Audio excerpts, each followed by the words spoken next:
Good evening and welcome to another episode of Study to Shew Thyself, Approve unto God. We're at episode 4 today, and we're going to be going through the Gospel according to John, chapter 7 and 8. But before we do that, I'm going to do a review of chapters 5 and 6. I'm just going to read through it, and then from there, just so that people, if people are just tuning in right now, at least there's a little bit of context coming through from the previous 2 chapters into the next 2 chapters. But before I even do that, let me say hello to people up in the chats. And I apologize, man, for some odd reason, my OBS program, which is the streaming program, was working well. And then all of a sudden the audio program, it needed to get updated. So I had to update that, and once I updated it, it messed with my streaming program. So I apologize for having to get off stream and then get back on stream, but hopefully we're good, right? Hopefully we're good. And I do have something to share as far as like spiritual attack, because anyways, let me just say hello to people first before I even go through what I was going to go through. Hello, Rebecca Lynn. I believe I saw Jane Agrone in the last the last before my streaming went out. Cheryl, Daryl Calhoun. I think I saw Joy as well. Brother Axiom and Spiritual Logic. Thank you guys for hanging out with me, man. Thank you so much. It definitely is. It's an honor to have some people here hang out with me and do some Bible study with me. And like I said, this is interactive. So if there's something that I'm missing, please put it in the chats. Put like asterisks or a pound sign. If for the younger people don't know what a pound sign is, it's called a quote hashtag sign. But put something there to let me know, so then I can read it. I can read what I missed again and try to understand. And yeah, we'll go from there. I appreciate that, Cheryl. Yeah, I appreciate that, man. The sound is good now. Cool. don't invite AI in. Apparently, look, I'm not gonna lie, man. A lot of the artwork that you see up on my intros and even the music, it's I use AI for that. But still, man, I don't go to AI and ask questions and try to predict the future and ask. I don't ask AI things that I know is going to give me an answer that it's not a correct answer. You know what I'm saying? When it comes to questions in life, I definitely go to the Bible and I go to Christ for that. But as far as AI goes, I ain't gonna lie, man. I use AI for my artwork and also for the music a little bit. So there's that. Anyhow, so yeah, man. I want to share this with you guys. I think it was, what's today? Thursday? I think it was Monday. Monday or Tuesday. Man. Oh no, it was Monday. It was Monday. So check this out, man. I'm sleeping, right? And this is like at 2 o'clock in the morning. Maybe 1 or 2 o'clock in the morning. And I was awakened out of the blue. Like I was I was awakened, and all of a sudden I feel some kind of spiritual presence, and I know that that presence was not a good presence at all. So I started praying to Jesus and calling out Jesus' name, rebuking the spirit, all that stuff. I tried to go back to sleep, man. And it wouldn't let me go back to sleep, and I kept rebuking that spirit, and I couldn't believe, like, I haven't had a spiritual attack like that for a while. It's been a long time. But that also tells me that things are ramping up. I mean, we notice the things that are going on in this country and even in the world. I think things are beginning to ramp up now. So, I have to tell my family, I have to tell my family here, the community, you guys, my Jesus family here. I got to tell you guys that you got to stay prayed up, man, because if the devil's able to get to your house and just mess with you, he can definitely get to people that are not believers, that are close to you, like your friends or your family members. So you got to stay prayed up. Be in the word every day. I'm in the word every day. I pray every day. I'm not saying that in a boastful way, but still, the devil does what he does. I mean, you've seen it. He tried not to let me go on today. That's crazy, dude. But we're here. We're here, and again, man, it's been a rough week for me. But I would say this: God Almighty came through. He came through with a gig.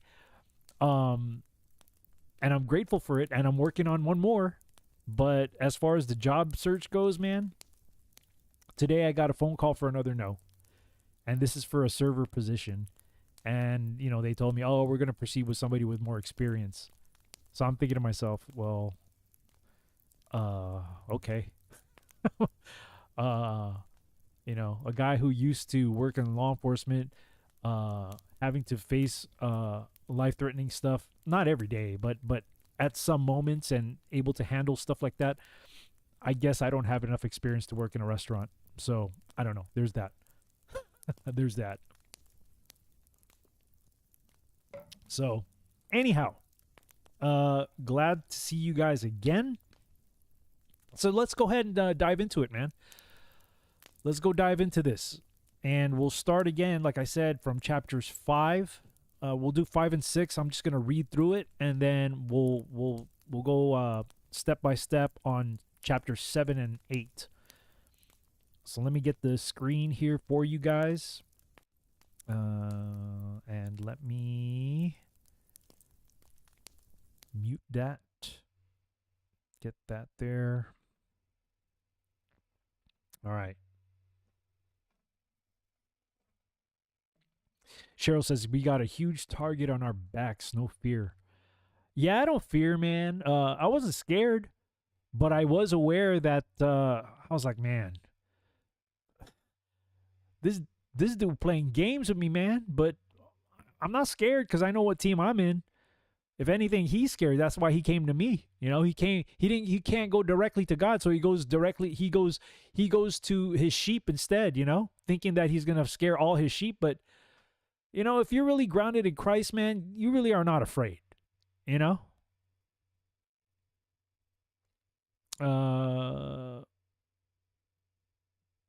says, don't let it get you down. It's only castles burning. They're lost. But thank you so much. I appreciate that. I appreciate it. And you know what?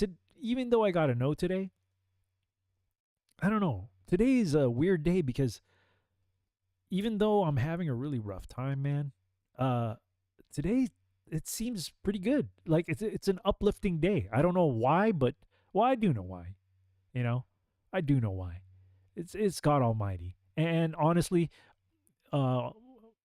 brother, spiritual logic going on earlier today was a big help. It was a big. I'm not gonna lie, man. It was a big help because I definitely needed to be in fellowship, and I'm glad that he went on. And I'm just glad that he has a place for us to come and hang out with him and fellowship, and also to hear him hear his stuff too about his life. It, I like that, man. It's like having a normal conversation with people. The only difference is that we're not actually seeing each other, but it feels really nice to be around people who go through the same thing, who deal with the same thing, but at the same time love Christ and stay in the Word. It's a beautiful thing. Um, what's going on, Olive Juice? I know the perfect job for you. I left you an email last live, and I will share it. Okay. Yeah. Well, here's my email. I'll type it out right now. It's not a hard email to I mean, it's just my username and my and Gmail. That's it. Let's see. I'm just reading the chats here before I proceed with the with reading here.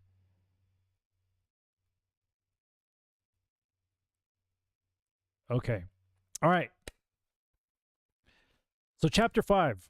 I'm just going to do a rundown on chapter 5 and 6, and then like I said, when we get to 7 and 8, we'll go line by line. I was kind of reviewing 7 and 8, and there's a lot there in 7. There's a lot there in 7, so we're going to discuss that. Nonetheless, chapter 5. The Gospel according to John, chapter 5, from verse 1. After this, there was a feast. Wait a minute. Yeah, after this there was a feast of the Jews, and Jesus went up to Jerusalem. Now there is at Jerusalem by the sheep market a pool, which is called in the Hebrew tongue Bethesda, having 5 porches. In these lay a great multitude of impotent folk, of blind, halt, withered, waiting for the moving of the water.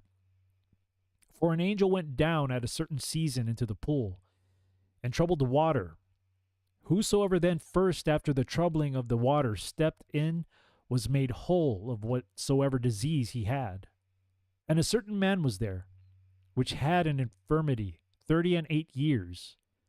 And Jesus saw him lie, and knew that he had been now a long time in that case. He saith unto him, Wilt thou be made whole? The impotent man answered him, Sir, I have no man when the water is troubled to put me into the pool. But while I am coming, another steppeth down before me. Jesus saith unto him, Rise, take up thy bed and walk. And immediately the man was made whole, and took up his bed and walked. And on the same day was the Sabbath.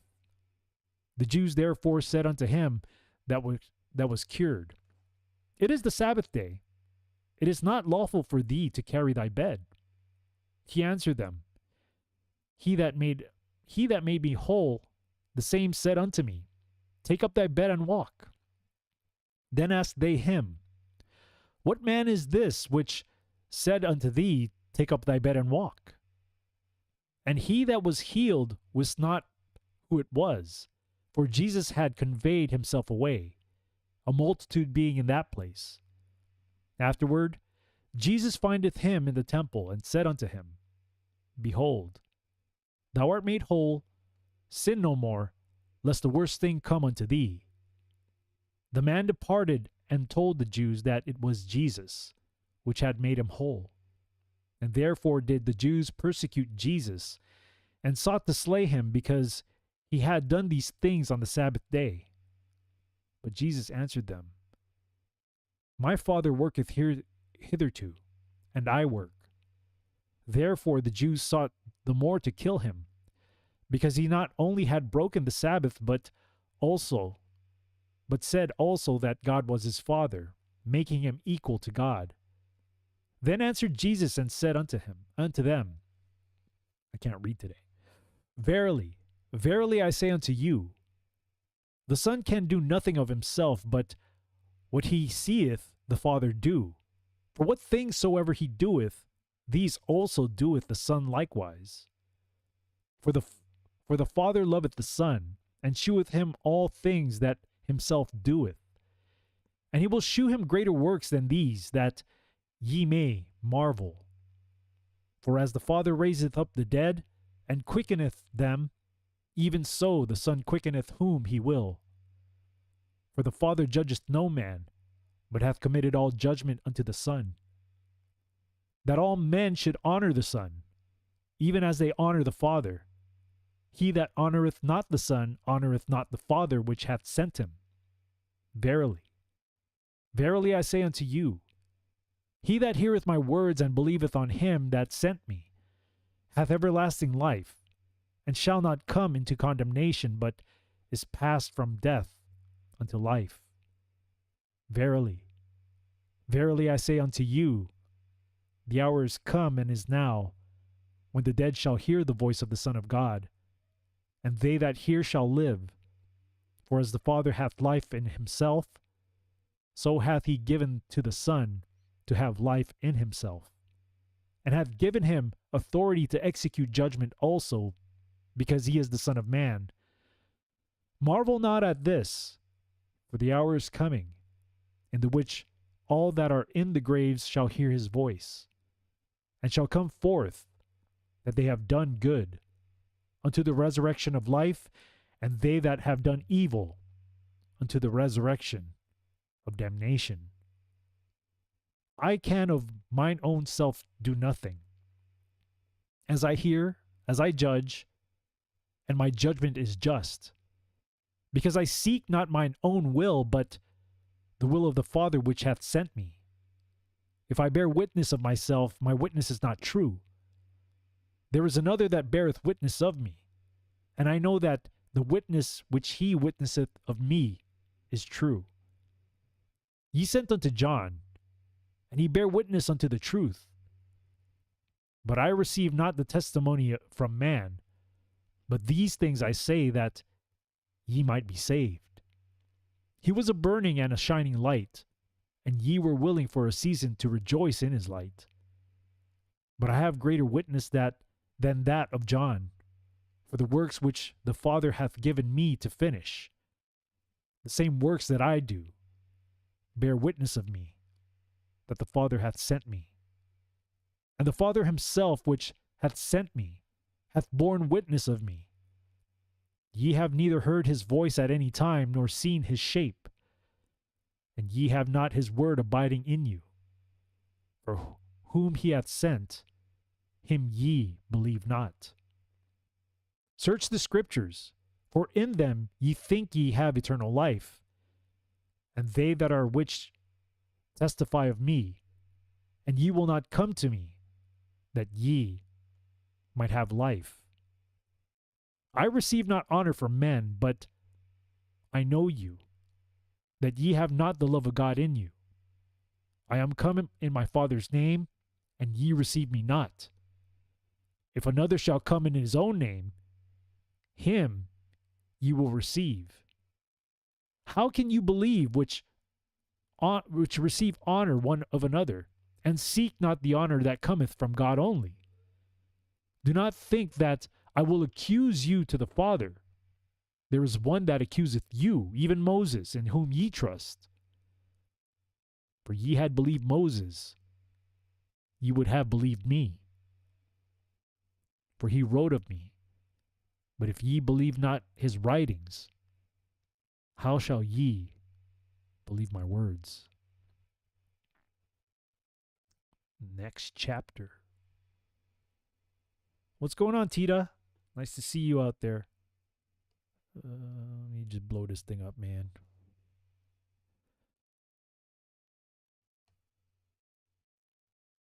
Sorry. Let me see if that fits in there. All right. Chapter 6.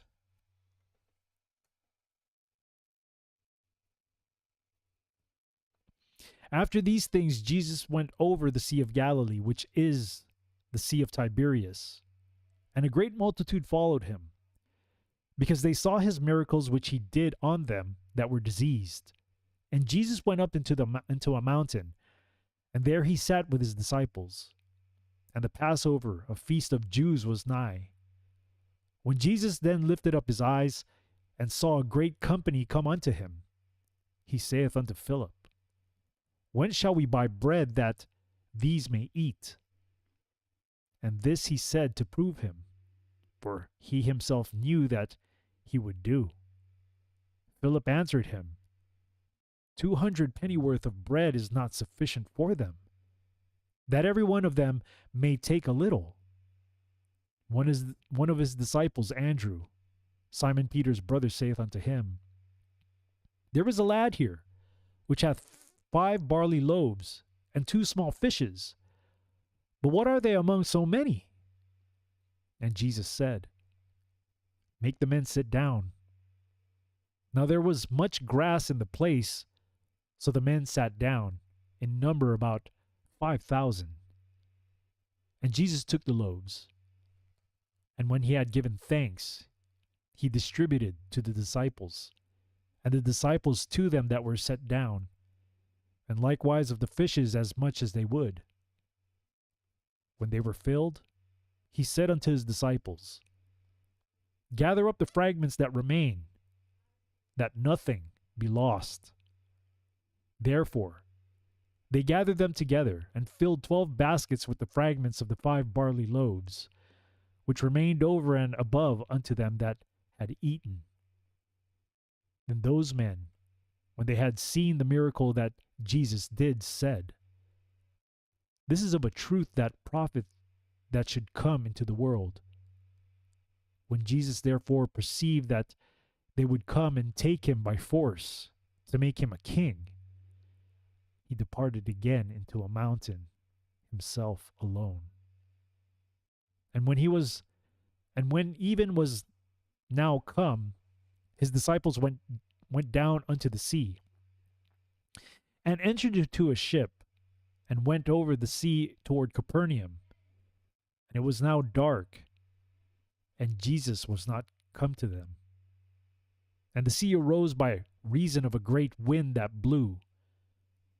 So when they had rowed about 25 or 30 furlongs, they see Jesus walking on the sea, and drawing nigh unto the ship, and they were afraid. But he saith unto them, It is I. Be not afraid. Then they willingly received him into the ship, and immediately the ship was at the land whither they went. The day following, when the people which stood on the other side of the sea When the people which stood on the other side of the sea saw that there was none other boat there, save the one whereinto his disciples were entered, and that Jesus went not with his disciples into the boat, but that his disciples were gone away alone.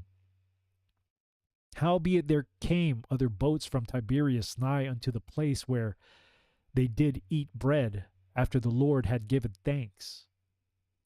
When the people therefore saw that Jesus was not there, neither his disciples, they also took shipping, and came to Capernaum seeking for Jesus. And when they had found him on the other side of the sea, they said unto him, Rabbi, when camest thou hither? And Jesus answered them and said, Verily, verily I say unto you, ye seek me, not because ye saw the miracles, but because ye did eat of the loaves, and were filled. Labor not for the meat which perisheth, but for the meat which endureth unto everlasting life, which the Son of Man shall give unto you. For him hath God the Father sealed. And they said unto him, What shall we do, that we might work the works of God? Jesus answered and said unto them, This is the work of God, that ye believe on him who he hath sent. They said therefore unto him, What sign shewest thou then, that we may see and believe thee? What dost thou work? Our fathers did eat manna in the desert, as it is written, He gave them bread from heaven to eat. Then Jesus said unto them, Verily, Verily I say unto you, Moses gave you not that bread from heaven, but my Father giveth you the true bread from heaven. For the bread of God is he which cometh down from heaven, and giveth life unto the world. Then said they unto him, Lord, evermore give us this bread. And Jesus said unto them, I am the bread of life. He that cometh to me shall never hunger, and he that believeth on me shall never thirst. But I said unto you, that ye also have seen me, and believe not. All that the Father giveth me shall come to me, and him that cometh to me I will in no wise cast out. For I came down from heaven, not to do my own will, but the will of him that sent me. And this is the Father's will which hath sent me, that of all which he hath given me I should lose nothing, but should raise it up again at the last day. And this is the will of him that sent me, that every one which seeth the Son and believeth on him may have everlasting life, and I will raise him up at the last day. The Jews then murmured at him, because he said, I am the bread which came down from heaven. And they said, Is not this Jesus the son of Joseph, whose father and mother we know? How is it then that he saith, I came down from heaven?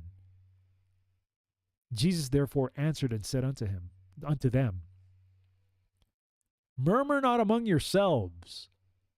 No man can come to me, except the Father which hath sent me draw him. I will raise him up at the last day, as it is written in the prophets. And they shall be all taught of God. Every man therefore that hath heard and hath learned of the Father cometh unto me. Not that any man hath seen the Father, save he which is of God, he hath seen the Father. Verily, verily I say unto you, he that believeth on me hath everlasting life. I am that bread of life. Your fathers did eat manna in the wilderness, and are dead.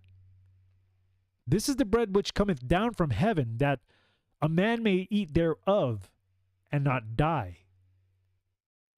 I am the living bread which came down from heaven. If any man eat of this bread, he shall live forever. And the bread that I will give is my flesh, which I will give for the life of the world. The Jews therefore strove among themselves, saying, How can this man give us his flesh to eat? Then Jesus said unto them, Verily, verily I say unto you, except ye eat the flesh of the Son of Man and drink his blood, ye have no life in you. Whatso eateth my flesh and drinketh my blood hath eternal life, and I will raise him up at the last day. For my flesh is meat indeed, and my body is drink indeed. He that eateth my flesh and drinketh my blood dwelleth in me, and I in him. As the living Father hath sent me, and I live by the Father, so he that eateth me, even he shall live by me. This is that bread which came down from heaven, not as your fathers did eat manna and are dead. He that eateth of this bread shall live forever. These things said he in the synagogue, as he taught in Capernaum. Many therefore of his disciples, when they had heard this, said, This is an hard saying. Who can hear it? When Jesus knew in himself that his disciples murmured at it, he said unto them, Doth this offend you? What and if ye shall see the Son of Man ascend up where he was before? It is the Spirit that quickeneth, the flesh profiteth nothing. The words that I speak unto you, they are spirit, and they are life. But there are some of you that believe not. For Jesus knew from the beginning who they were that believed not, and who should betray him. And he said, Therefore said I unto you, that no man can come unto me, except it were given unto him of the Father. From that time many of his disciples went back, and walked no more with him. Then said Jesus unto the 12, Will ye also go away? Then Simon Peter answered him, Lord, to whom shall we go? Thou hast the words of eternal life. And we believe and are sure that thou art that Christ, the Son of the living God. Jesus answered them, Have not I chosen you 12, and one of you is a devil? He spake of Judas Iscariot, the son of Simon, for he it was that should betray him, being one of the 12. All right, that's chapters. What chapters was that again? I'm tripping, man. Oh yeah, that was 5 and 6. That was chapters 5 and 6. That was the review, and now we're gonna go ahead and proceed to chapter 7. And this, like I said, man, I was reading this, and there's a lot here, man. Let me just set this thing up here real quick. Let me turn this light on too. Hold on.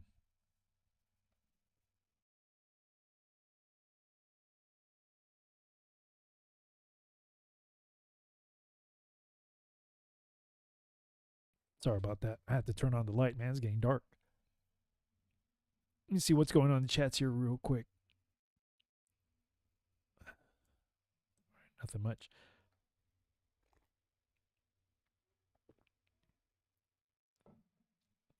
Joy says, Truly I say to you, said Jesus, the one who never lies and cannot fail. Yep. All right.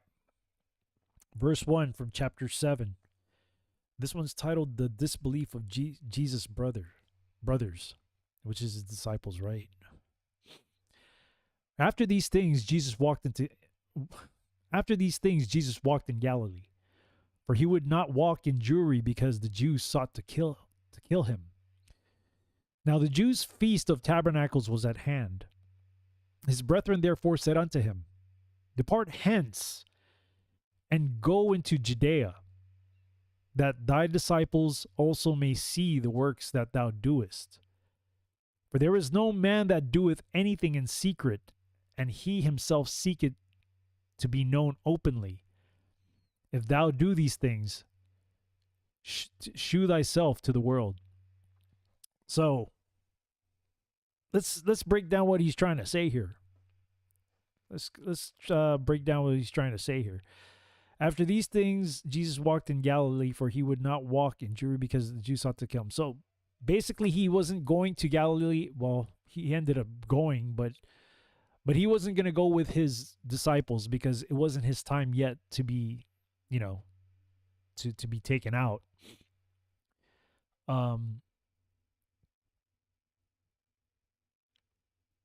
So he told his disciples to go, right? And pretty much do the works, like go spread the gospel, right? Like let people know that I'm here. Something to that effect, right? His brethren therefore said unto him, Depart hence and go into Judea, that thy disciples also may see the works that thou doest. For there is no man that doeth anything in secret, and he himself seeketh to be known openly. So he was already telling them to go, like, let the people know. And if you're a follower of Jesus, let people know that you are. That's what I got from here, from verse 4. So verse 5, for neither did his brethren believe in him. Then Jesus said unto them, my time is not yet come, but your time is always ready. So he's saying his time is not yet come to be taken out, right? And he's telling his disciples to always be ready. To, the time is, it could happen anytime, so always stay ready so you don't have to be ready when the time comes. That's what I got from that. The world cannot hate you, but me it hateth, because I testify of it that the works thereof are evil. Go ye up into the feast. I go not up yet into this feast, for any time is not yet full come. Let me see what's going on in the chats here. What's going on, Jesus my Lord? Oh, don't worry about not being able to chat, man. You're good. Don't worry about it. Let's see. So it says here, he's already saying that the world hate Christ. And I mean, this is pretty obvious, right? What he's saying. The world can't hate you, but it'll hate him. But it'll hate us too if we start to follow Christ too, right? And he says he testifies of the world, which is why the world hates Christ, because Christ is the truth. And he, I notice this too with a lot of people, man, and even like in my everyday dealings, right? Well, people, they don't want to face the truth. They don't want to either say the truth, or they don't want to hear the truth. I don't understand. I mean, I kind of do understand, but why is it that people don't want to live in truth? I understand it's a hard thing to receive, or it's a hard thing to say to people. But how are you going to be able to live in peace if you don't know what the truth is?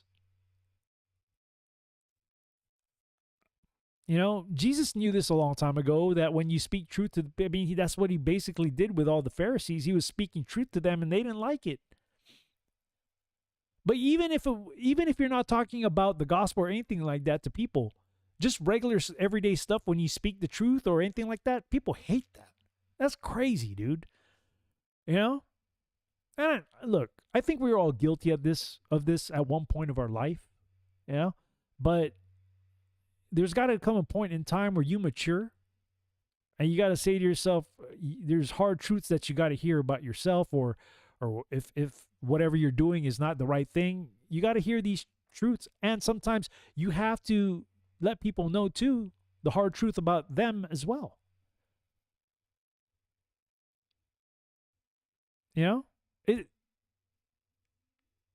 This seems like an ongoing pattern of rejecting truth, whether you're receiving it or whether you're giving it. It's an ongoing cycle, and people don't want to hear about it.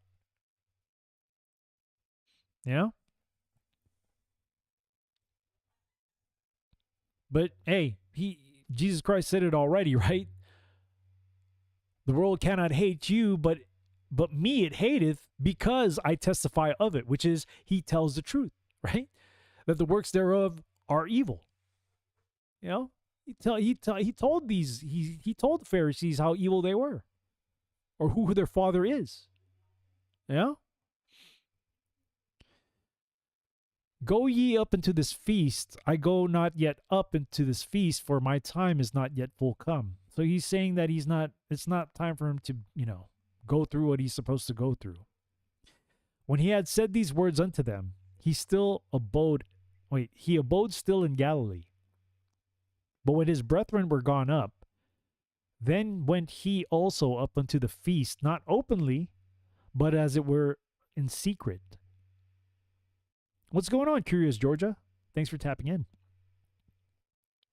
Then the Jews sought him at the feast and said, "Where is he?" And there was so much murmuring among the people concerning him. For some said, "He is a good man." Others said, "Nay, but he deceiveth the people."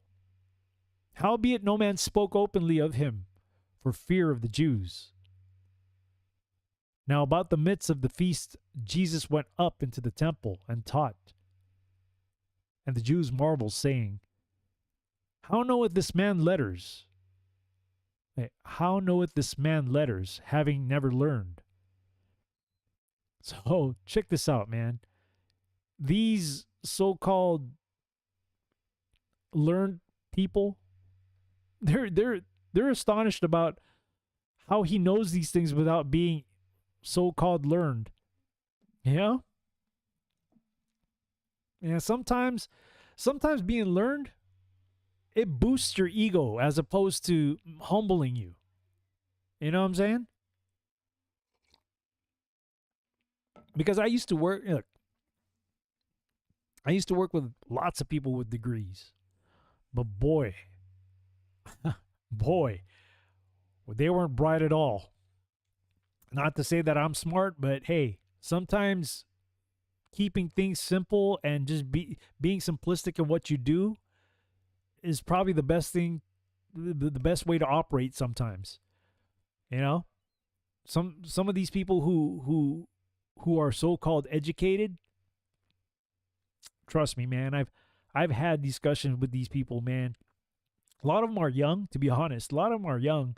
It's probably a generational thing, but there's no deepness in the conversation sometimes. And this was before, when I used to talk to a lot of people. I obviously don't talk to a lot of people these days. Where was I? Okay, we're here. 16. Jesus answered them and said, "My doctrine is not mine, but his that sent me."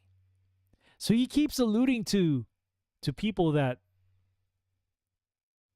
what he does is not of his own will, but of his Father's will. He keeps reminding people that what he's doing is his Father's will. He's making it clear that he's not boasting of his own doings. He's making it clear that he's serving his Father.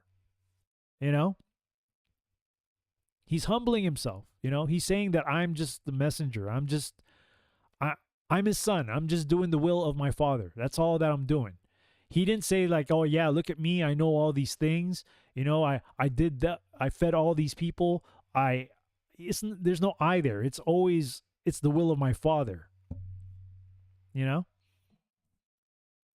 He's making that pretty clear. He's never saying that it was him. It was his Father. If any man will do his will, he shall know the doctrine, whether it be of God or whether I speak of myself. See?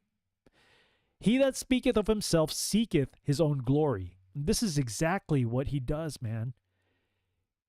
He seeketh of his Father's glory and not of his own. That's why he's always mentioning his Father. And to be honest, man, a lot of things that we do in life, we shouldn't be seeking our self-glory. We're here to serve God first, right? We're here to serve God first. Secondly, we serve each other. You know, whether it be our family, our friends, or even each other in this community, or anybody, right? In any community that you're at, we never seek our own glory, because the result of that is what? Your ego gets boosted up, you know, and then you just lose your mind thinking that it's all about you because you did this or you did that. No, we always got to remember that we are able to do these things because God allows us to. He has gifted us with, He has gifted us with whatever it is that we do. Right? I know, for example, every time I'm going to use my working out for example, right? Um, every time I'm done working out, especially when I have a rough day at work for working out or a rough run, man, I'm always giving thanks and praise to Jesus Almighty who brings me back home safely after my run, or having to complete a really rough workout. And even when I do get a booking, man, for a gig, I always give the thanks back to Christ, man, because it has nothing to do with myself. You know, I do the same in my deeds every day. Is that I do it in His name. I don't seek out my own glory, man. There's nothing glorious about me. I'm full of I'm full of flaws just like everybody else. You know. Let's see here. Let me check the chats out real quick.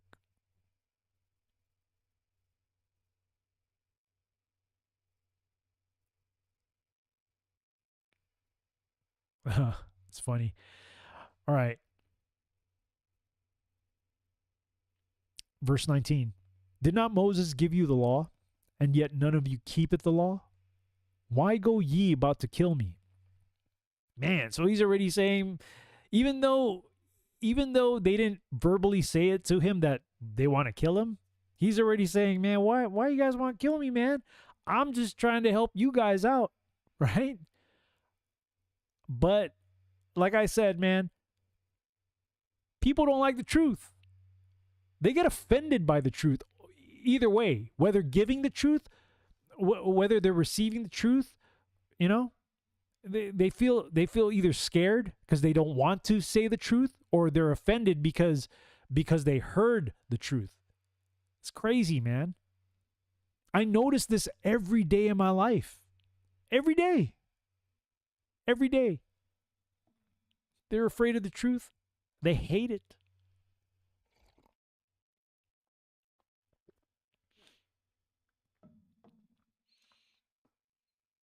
Oh wow.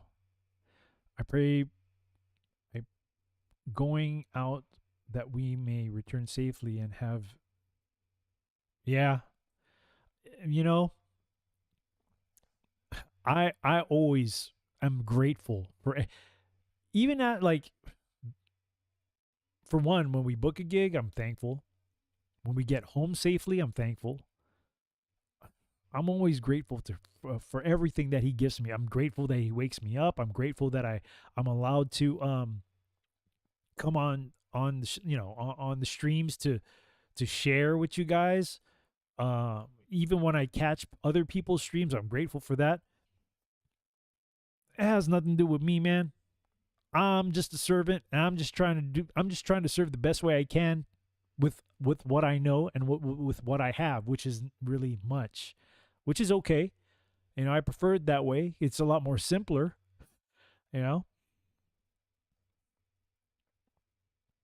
Verse 20, the people answered and said, Thou hast a devil, who goeth about to kill thee.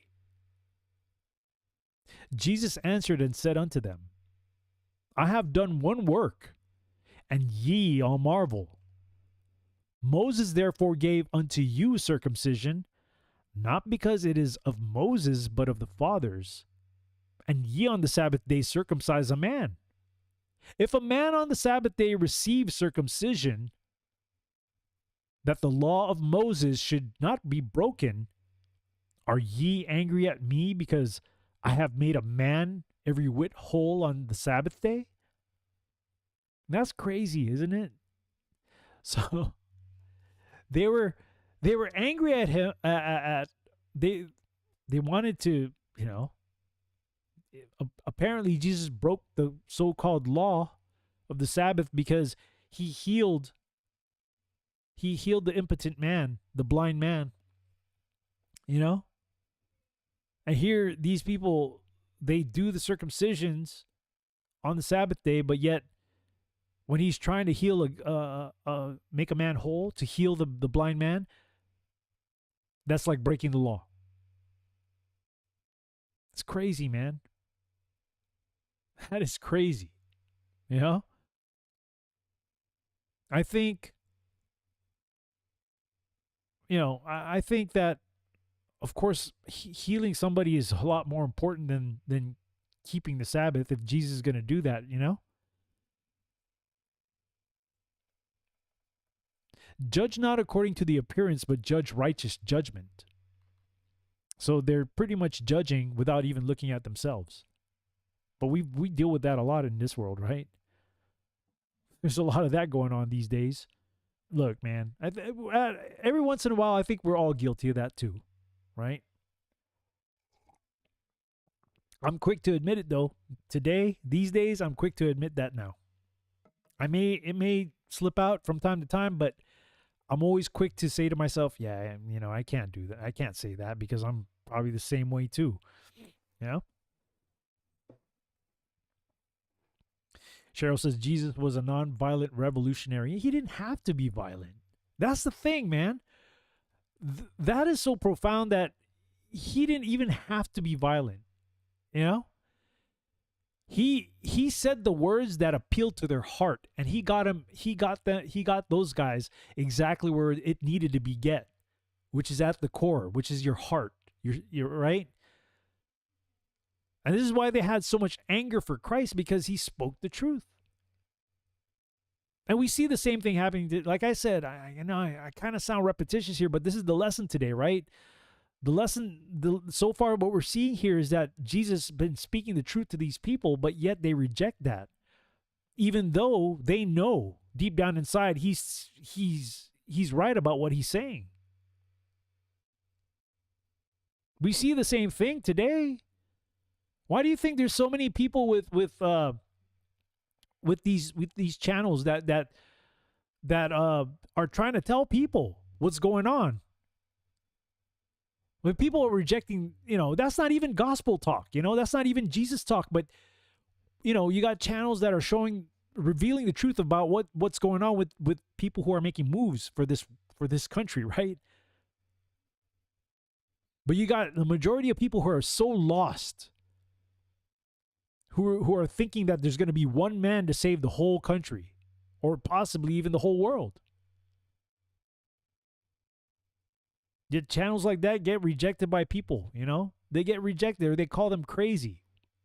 Some of these people too, man, like some of these other channels that are so-called alternative right media stuff too, man, they're the problem too. Because they're affirming the surface level stuff, and it's stupid. And they're putting more fuel into the fire with the stupid levels, the surface level stuff. This is what's sucking people in. Like, let me just mark this, man, because I don't want to lose where I'm at. And this is this is relatable to what we're speaking, because Jesus here, he's been speaking the truth to these people, letting them know what their sins are, but they don't hear Jesus. It's the same thing. You got these alt-right media content creators who are, should there even be a discussion about having more than two genders? Should that honestly be a discussion? Should there be a discussion about that? Should there be legislation for that? That's stupid. It's stupid. There shouldn't be any discussion on that. But this is where we're at. We because one person says something that's absolutely true, all of a sudden that person's a big, a huge following with content, and a lot of people are saying, oh yeah, I agree with you because of that. It shouldn't even be a topic of discussion. It shouldn't. All these obvious things should not. Boys playing girls sports, vice versa, all that stuff, man, it should not be a discussion. It's stupid. But people are so easily strung along to this stuff and are distracted, when a lot of the problems are in the heart.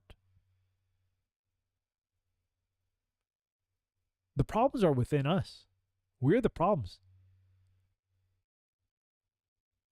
When there's no basis for what good is, When there's no foundation there, when you don't have, honestly, man, if you don't have God in your life, and I'm talking about the biblical God,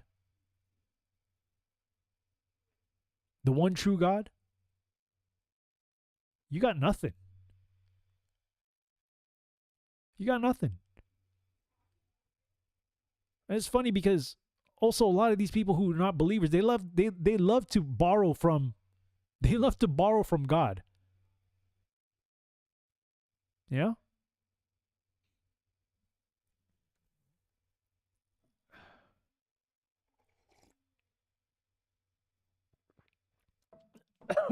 Excuse me. Excuse me. What's going on, Robin Wilson? Thank you for tapping in. um Wait, what? No worries. It's all love here. Yeah, even with the whole left right thing with the Democrats and Republicans, man. You know what they share in common? Let me tell you what Republicans and Democrats share in common, because we share it with them too. It's called sin. We all share the same thing in common, and it's sin. When you're able to realize that that's the core problem in there, not because of your political beliefs or whatever lifestyle you choose to live, you know what I'm talking about. You know? That's not the problem. When are people going to wake up and look at themselves as the problem? This is exactly what Jesus was doing, man. He was telling the people their problem. And on top of that, he was giving them the answer on how to fix that problem. He was making it very obvious. Very obvious. But you know what it was, man? They didn't want to hear that. Because I'm educated. They were thinking, man, I'm educated. I'm a Pharisee. I'm a scholar. Right? It's the pride of man. And that's a problem. Like I said, man, Jesus has been he's trying to tell these people, but they don't want to. It goes back to what I was saying about the truth, right? Don't nobody want to accept the truth. Nobody wants to look in the mirror about how broken they are. I'm glad I did that a long time ago, man. And I do it every day. And I realize, if you realize how broken you are, then you realize that you can't do it on your own. And that's when I realized that I need Jesus Christ in my life every day, because I can't. I really can't.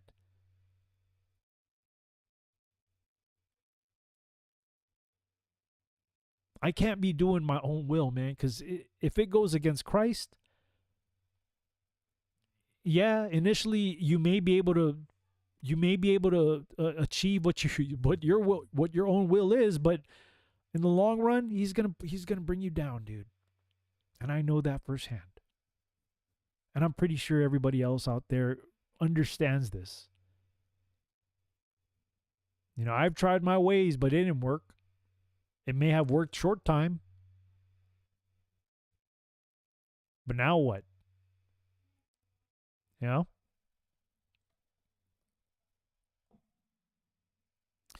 Verse 26. But lo, he speaketh boldly, and they say nothing unto him. Do the rulers know indeed that this is the very Christ?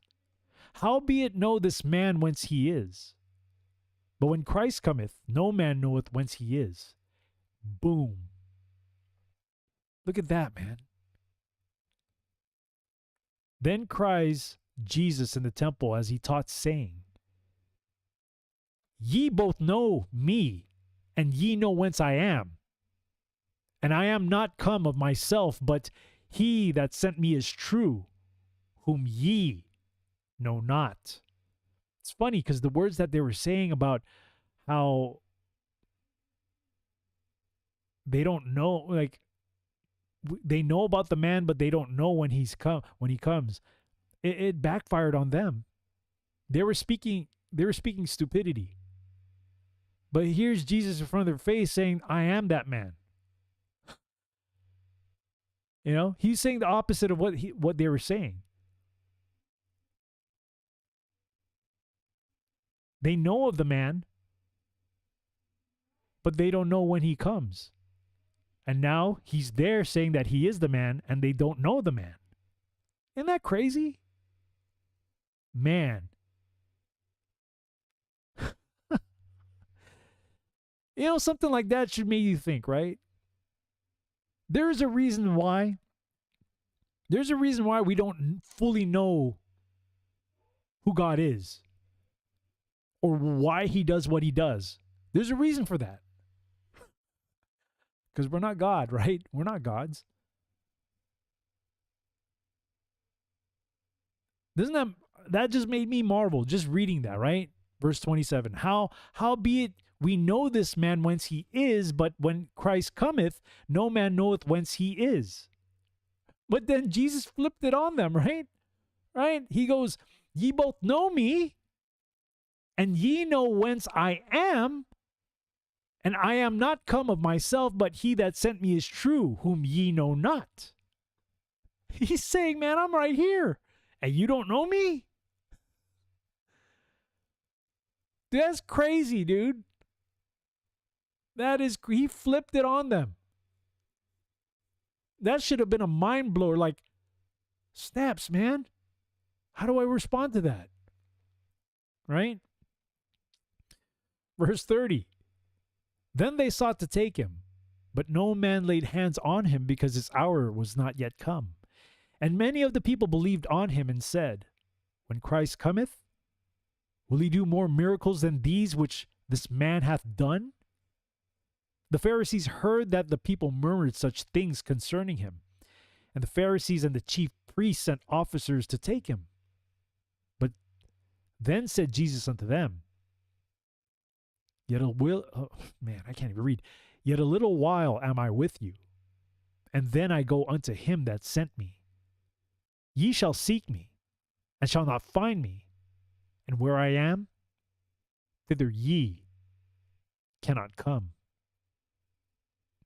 Then said the Jews among themselves, Whither will he go, that we shall not find him? Will he go unto the dispersed among the Gentiles, and teach the Gentiles? What manner of saying is this, that he said, Ye shall seek me, and shall not find me, and where I am, thither ye cannot come?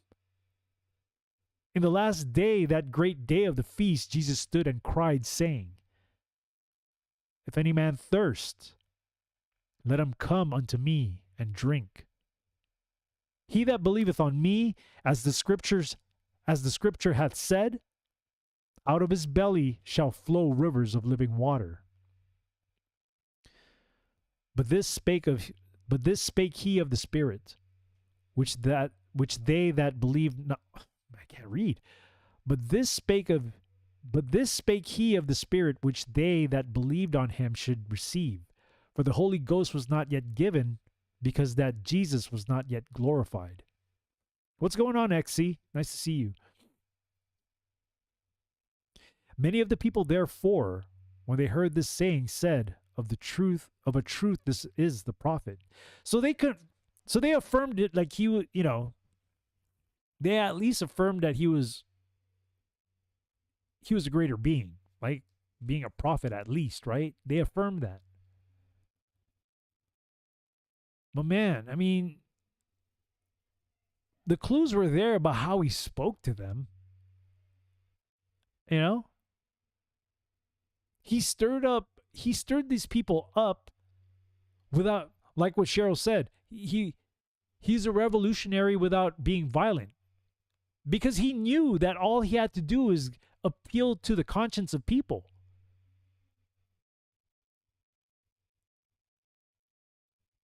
He knew what to do.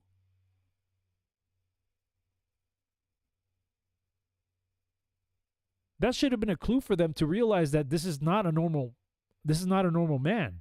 The way he's speaking to us, it's getting to, it's hitting us somewhere that is making us react in such a way, you know? That should have been a sign. I mean, if they didn't believe the miracles, I mean, I think I would believe the miracles on top of the teachings, of course. But when he was having a back and forth with these so-called educated people, he didn't speak like one of them. And it hit them in a place that, you know, a human being can't hit. That should have been a sign right there. If they're so educated.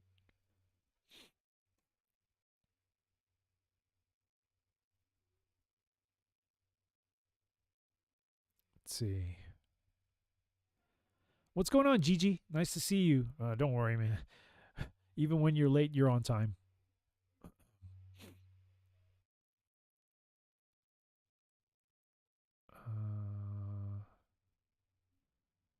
Joey says, "Curious, when working as a cop, you surely have seen those driving cars wondering if they got their license from Kmart." uh, yeah, but and I focus more on the people who are driving the cars, and then from there, well, when I was out there, I look at the people who's driving the cars first, and then if I feel that there might be something there, then I start to look at the license plates and all that kind of stuff. But different story for a different day. That's a Sunday show discussion. I wasn't out there for a long time. All right. Verse 40. Many of the people, therefore, when they heard the saying of the truth, said, Many of the people, therefore, when they heard this saying, said, "Of a truth, this is a prophet." Others said, "This is the Christ." See, they affirmed it. But some said, "Shall Christ come out of Galilee?" And here we go, man. Here we go. This is what happens when your pride just overtakes everything and hardens your. It makes you stupid. Pride makes you pretty stupid too, right? They've seen, they've heard, but yet, just because he's from Galilee, they automatically like. I know they understand it's supposed to be the bloodline of David. I get that, but their pride, man, their pride. I don't know what to say about that. You know, it just made him stupid. You know. 42. Hath not the scripture said that Christ cometh out of the seed of David and out of the town of Bethlehem where David was? So there was a division among the people because of him. And some of them would have taken him, but no man laid hands on him. Man, the power of his father, the power of God, it's on God's, everything's on God's time, man. Even when you think that, oh man, you know, when you're in a situation, right? When you're in a situation and all of a sudden things, you know, it's like, for example, for me, near-death experiences. I've had like 3 of them, maybe 4, definitely 3 that I can remember. It's all on God's time, man. When you think like, oh, this is it, man, this is it. No, not yet. It's not yet time. You still got things you got to do for me, so you got to complete them before your time comes. Or if you choose to be hardhead, I'm going to give you all these chances in order for you to complete what you got to complete. Everything, like I said, man, everything that we do in life has to be God's will. We have to give him the thanks and praise for letting us do the things that we do that are of his how do you say, that are of his will. You know? You always got to give thanks and praise to him. And even if you're not doing it yet, man, he's giving you a little bit of time. Don't be stubborn. Don't waste your time doing a lot of nonsense. You know? And I know there's people here that won't do anything out of nonsense, but to the, excuse me, to people who are just finding this channel or trying to just begin their walk with Christ, man, don't waste your time anymore, man. The world is changing real fast. And it's changing. It's going in a direction where you can never go back to how it used to be. People are still longing to go back from, prior to 2020. Look, man, I long for the days of the 80s and the 90s every day, because life was a lot more simpler for me. And not only that, but I was a child, so I didn't really have responsibilities. But it was a different world that I recognized from back then to today. Today, 2025, I realize that we're not going back prior to 2020. We're not going back. Matter of fact, we're going in a direction that it's going to be so unrecognizable. It already is unrecognizable. And it's rapidly changing. So I don't want to waste any more of my time trying to chase what the world deems as successful. I don't want to waste my time with that anymore. I've wasted more than enough. I've wasted more than enough time on that. And I'm trying to make up for that by doing the things that I do today in honor of Christ, because he has allowed me to, because he has blessed me with another day to do what he wants me to do for him. And I beg for everybody else out there too to do his will. And I get it. People work and all these things, but do it in glorification of him, not yourself. Because at the end of it, when it's expiration date, what we used to call this where I worked at before is called SE date, sentence ending date. When your sentence ending date comes, man, you can't change anything. By that time, it's already too late. Even if your last breaths were to say, I shoulda, I coulda, I woulda, it's too late.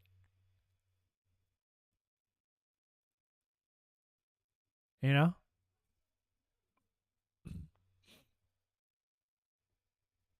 Okay, where am I?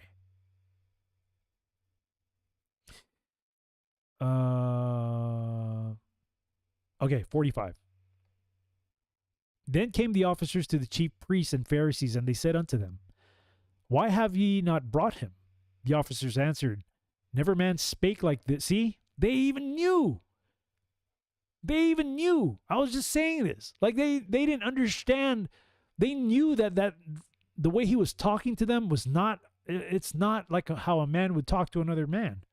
They knew. Then answered them the Pharisees, Are ye also deceived? Have any of the rulers of the Pharisees believed on him? But this people who knoweth not the law are cursed. Nicodemus saith unto them, He that came to Jesus by night, being one of them, Doth our law judge any man before it hear him, and know what he doeth? They answered and said unto him, Art thou also of Galilee? Search and look, for out of Galilee ariseth no prophet. And every man went into his own house.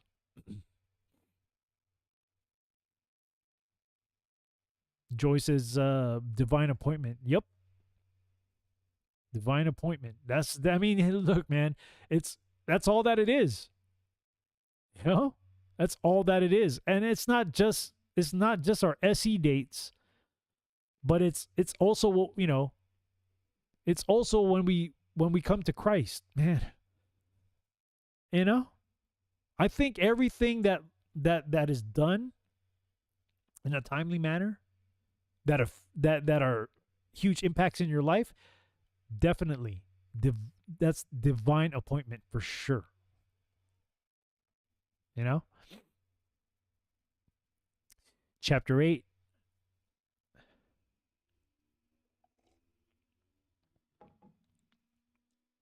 Robin Wilson says, great chapter. Yeah. That chapter 7 had a lot of things in it, man. And actually, as I was, as I was reading it too, it made me realize that the way Jesus was speaking to these people should have, you know, let the antenna raise in their, it should have raised their antennas and say to themselves, like, dude, this guy don't talk like like, we've never heard this kind of talking before, that should have been a clue as well as his the miracles, the healing and all that stuff, the feeding of people, the walking on water. I mean, they didn't see the walking on water, only the apostles did, but the other people saw he was healing the sick. They should have noticed. But Jesus was right. They don't know the Father. They say that they do, because they're so-called quote unquote learned, but they don't know anything.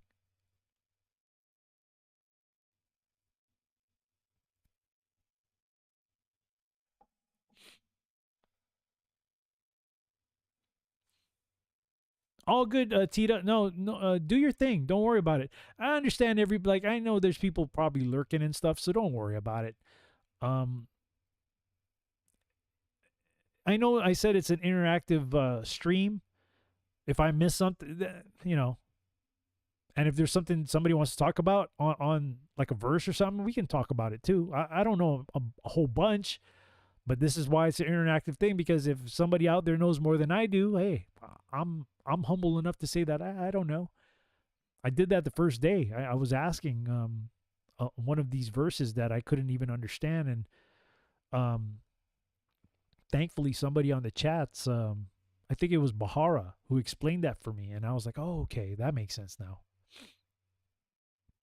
So chapter 8. Jesus went unto the Mount of Olives, and early in the morning he came again into the temple. And all the people came unto him, and he sat down and taught them. See, I'm going to pause right there. Clearly, there were people back then who were beginning to understand his talk. They were beginning to seek him out.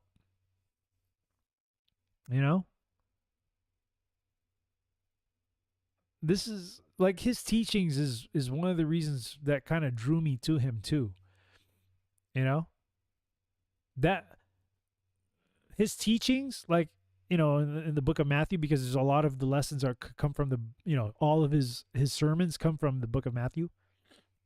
When I started to read these things, this is what really got me like into scriptures. When I was reading his teachings, I was like, wow, man, this doesn't sound like a normal man speaking, And I'm pretty sure that the ideas that he the things that he talked about were pretty profound for those people. But even today, his teachings are so profound, And it takes somebody to really think deeply about what is being said, because the words that when he speaks or when he teaches something,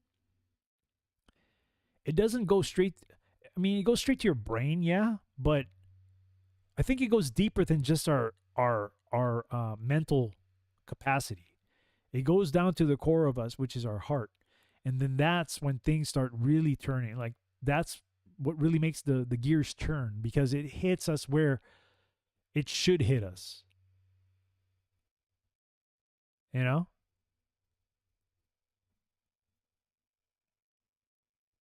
this is why people, they kept going to him, because they wanted to hear. But on the other end of that too, these Pharisees, these so-called educated people, I think they knew. I think they knew. But they were so worried about who they were, what their status was, that they did as much as they could to cover up who they are, as far as how people looked up to them. I'm sure that they were worried about Jesus Christ taking over. Well, I mean, he will, right? He will. He'll eventually he'll take over, but I think at the time they were so worried about their reputation more than what the truth is. As it's politics all over again, right? It's pretty much what it was. Politics is, it was the pride of man, and it was also politics that killed Christ. Because the Pharisees wanted to, they're good at playing that game.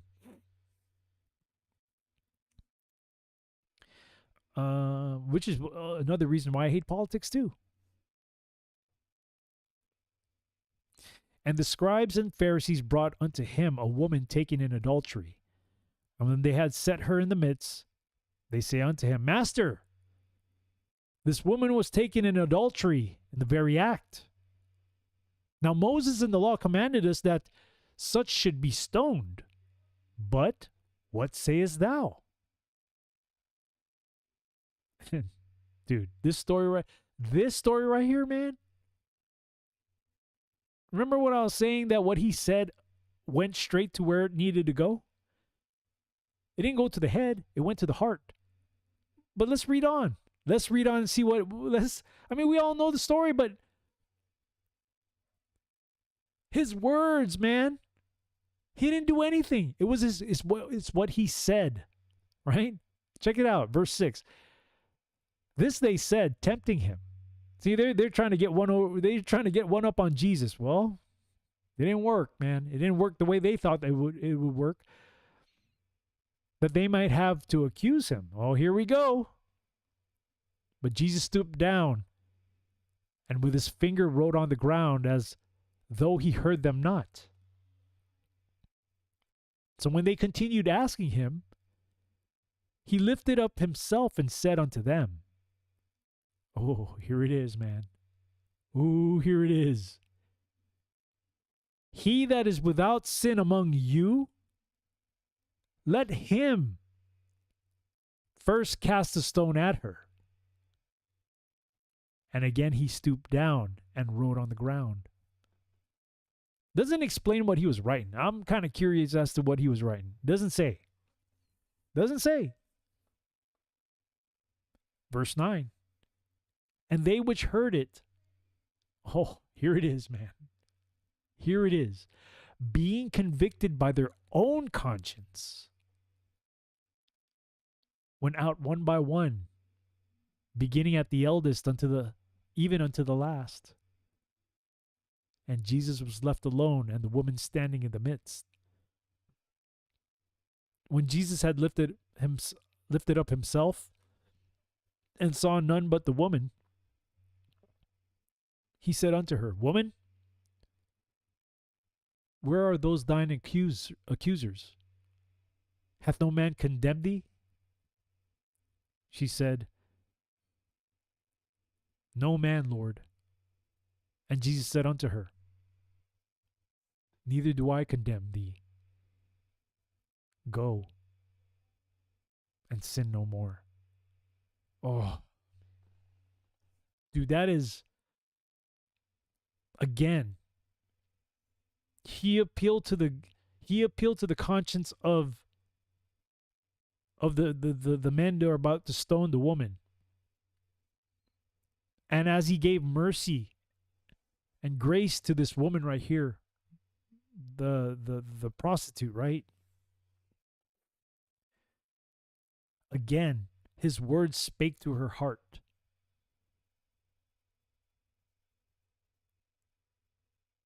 Can you imagine that?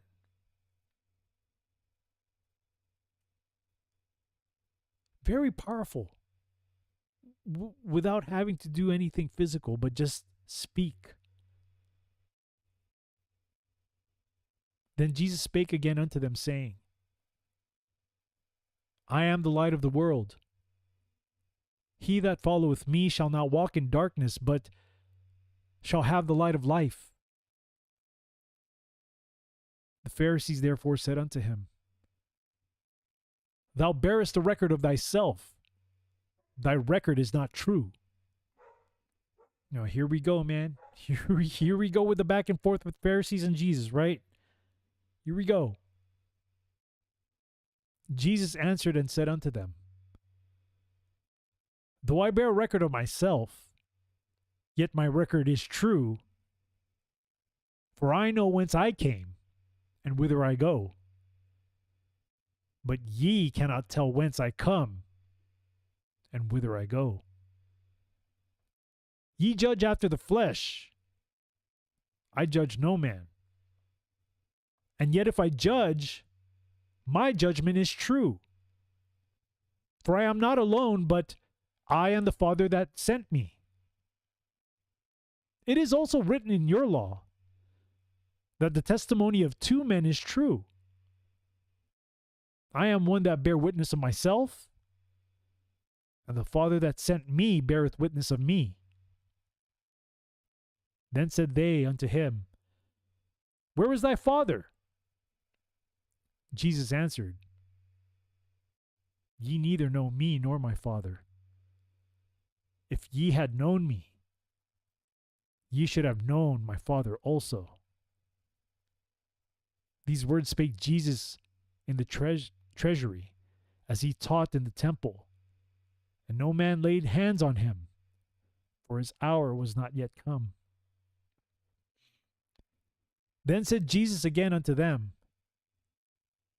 I go my way, and ye shall seek me, and shall die in your sins.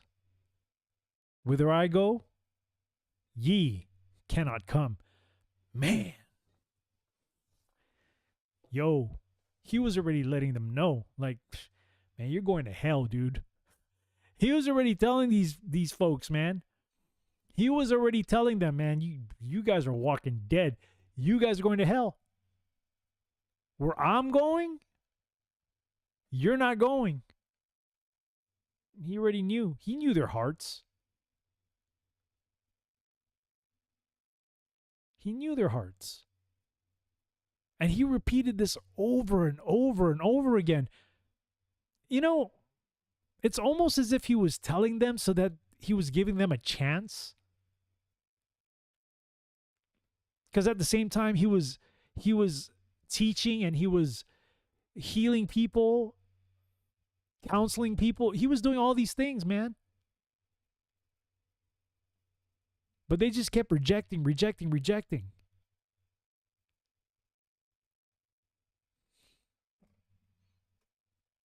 No excuses, man.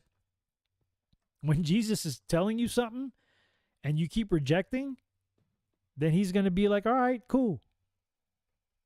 Because where I go, where I'm at, you ain't coming. And you're the one who made that decision. That's pretty much what he's saying to everybody. You know? Verse 22, then said the Jews, will he kill himself? See what I mean, man? They're thinking of the flesh, dude. They're thinking with fleshly thoughts. Like, what's this guy talking about? Because he saith, whither I go, ye cannot come. They're not thinking the same thing as he's thinking. You know, honestly, if I was back then, if he was saying these things and I was there, I'll be kind of thinking the same thing too, because I don't know. I don't know. I don't understand the lingo here. But because we know the story, we've read scriptures, we know the history. Believers understand what he's talking about. Oh man. Here's what's a mind-blowing thing about this whole thing. Verse 22, right? Will he kill himself because he saith, whither I go, ye cannot come? You know, unfortunately, today, this still exists. This kind of thinking still exists. People, they don't know. Even people who say that they follow Christ or they call themselves quote unquote Christians, they don't understand this. and they end up falling away. You know? It's sad. It's very sad. Verse 23. And he said unto them, Ooh, ye are from beneath, I am from above. Ye are of this world, I am not of this world. I said therefore unto you that ye shall die in your sins.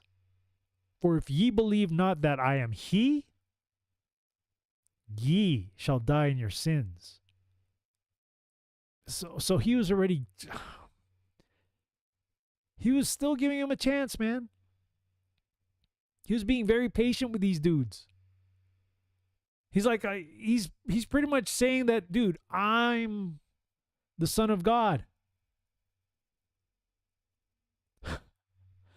But people, man, I mean, we hear these discussions all the time. Jesus is not God. Really? All right. Well, if that's what you want to believe, then okay. As for me, I think I get it here. I think I get it. You know?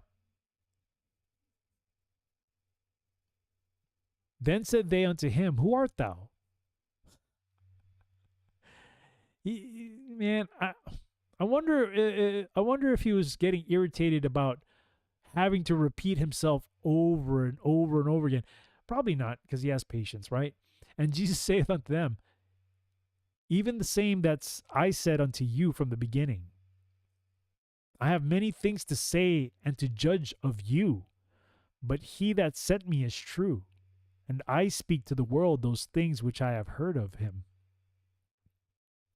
They understood not that he spake to them of the Father.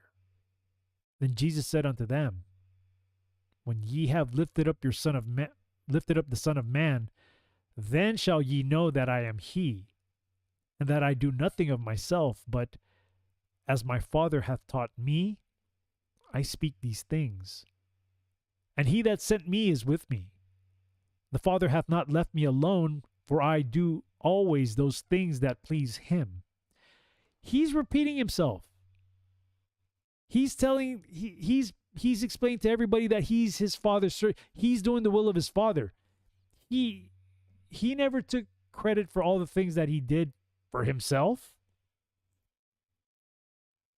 He's repeating himself over and over and over again. You know? As he spake these words, many believed on him. Then said Jesus to those Jews which believed on him, If ye continue in my word, then are ye my disciples indeed, and ye shall know the truth, and the truth shall make you free. They answered him, Oh, here we go, man. Here's another part. Here's another part of the story, man. Here's another part of the story, man. This is crazy because they're appealing to Abraham, who is a man, right? They're not appealing to God, who is of the Spirit, right? These Pharisees were appealing to Abraham, which is a man who died, who's dead. They answered him, We be Abraham's seed. We were never in bondage to any man. How sayest thou, Ye shall be made free? Jesus answered them, Verily, verily I say unto you, whosoever committeth sin is the servant of sin. And the servant abideth not in the house forever, but the Son abideth forever. If the Son therefore shall make you free, ye shall be free indeed. I know that ye are Abraham's seed, but ye seek to kill me, because my word hath no place in you.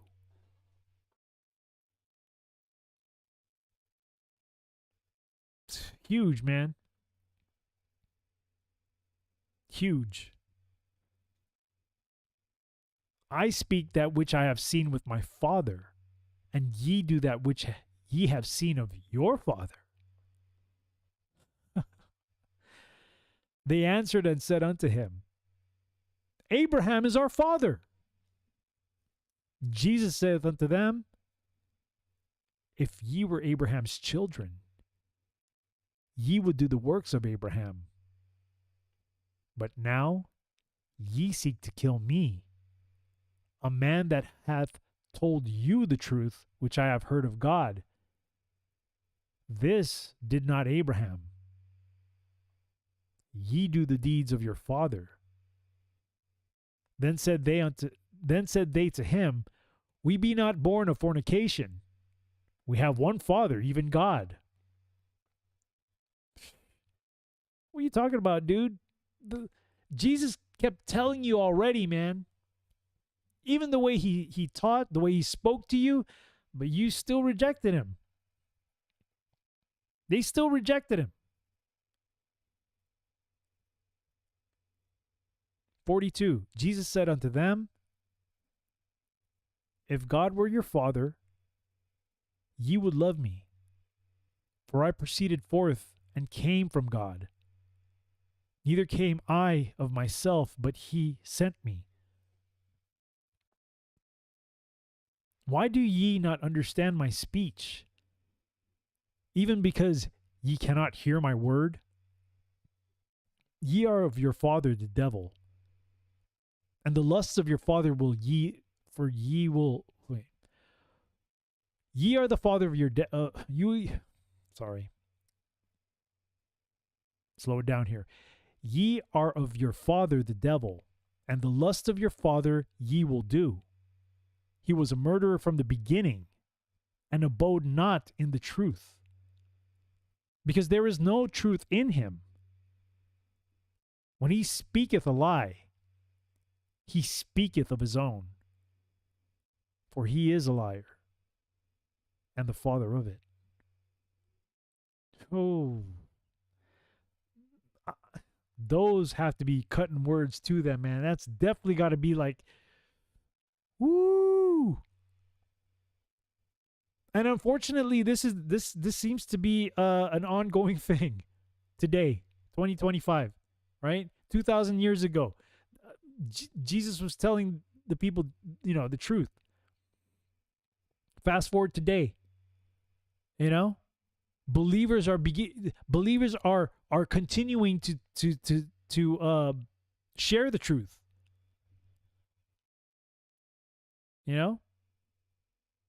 But people still reject. Even people who are believers or call themselves followers of Christ, they reject too. It's sad. Very sad. And because I tell you the truth, ye believe me not. Which of you convinceth me of sin? And if I say the truth, why do ye not believe me? He that is of God heareth God's words. Ye therefore hear them not, because ye are not of God. I'm going to go here again, man. Verse 44, where he goes, Ye are of your father the devil, and the lusts of your father ye will do. He was a murderer from the beginning. Right there, dude. The fall of man was because of that. The fall of man was because of the lie. The lie is what killed us. The believing of the lie is what killed us. Right? When the devil was tempting Eve, he was lying to her. And that was the fall of man because, we succumbed to the lie.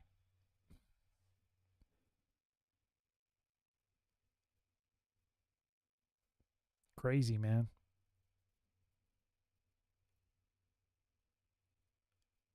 "46. Which of you conceiveth me of sin? And if I say the truth, why do ye not believe me? He that is of God heareth God's words. Ye therefore hear them not, because ye are not of God." crazy, man. Okay, Cheryl, thank you. Then answered the Jews and said unto him, Say we not well that thou art a Samaritan and hast a devil? Jesus answered, I have not a devil, but I honor my Father, and ye dishonor me. And I seek not mine own glory. There is one that seeketh and judgeth. Verily, verily I say unto you, if a man keep my saying, he shall never see death. Then said the Jews unto him, Now we know that thou hast a devil. Abraham is dead, and the prophets. And thou sayest, If a man keep my saying, he shall never taste of death. Art thou greater than our father Abraham, which is dead? And the prophets are dead. Whom makest thou thyself? Jesus answered. So they're pretty much like questioning who he is. I mean, that's pretty obvious. Even though he's explained to them many, many times, he repeated himself who he is, right? Jesus answered, If I honor myself, my honor is nothing.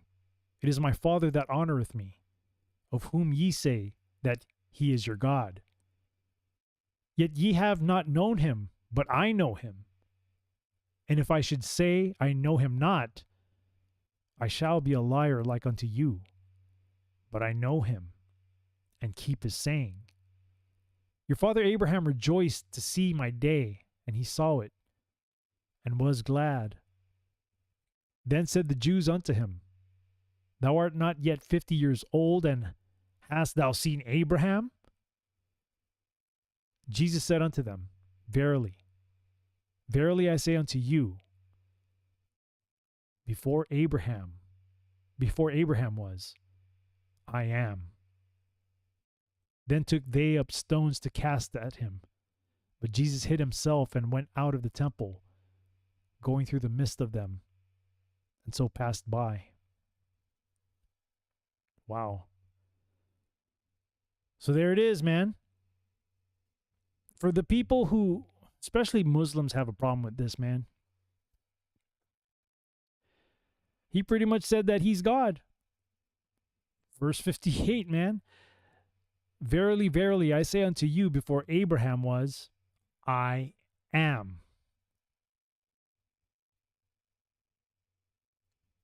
Well,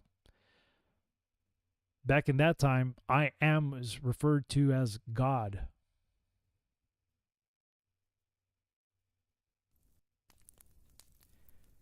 And that concludes the study for today.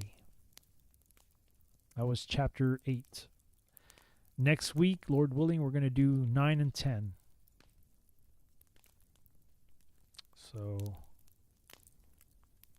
let me see what's going on here in the chats. Not much people here anymore.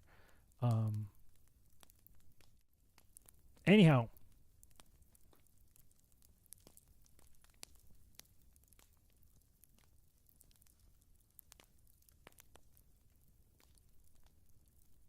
I'm just reading the chats right now. What's going on, XC?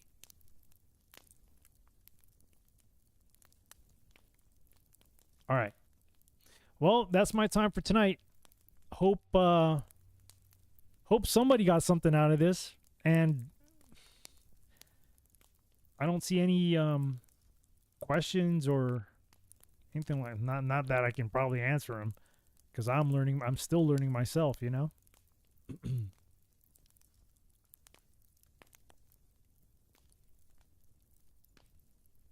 See, I'm just going through the chats right now just to make sure that I don't miss anything here as far as a question goes.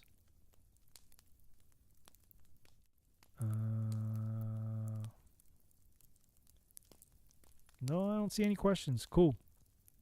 Anyhow, Lord willing, I'll see you guys on Sunday for the other show. If not, then Lord willing again, I'll see you on Thursday. Hopefully by then I can get some kind of work. But I continue to ask humbly for prayers to help lift me up with the daily struggles that I go through. I really need him. Because right now I need him more than ever. I need those prayers more than ever. So I hope you've been blessed. Have a wonderful night. Have a great time with your families, whether you're having dinner, or just hanging out, or whatever. Make those memories, man, because we're never promised the next day. Right? We're never promised the next day. So with all that, good night, and I'll see you guys next time. God bless.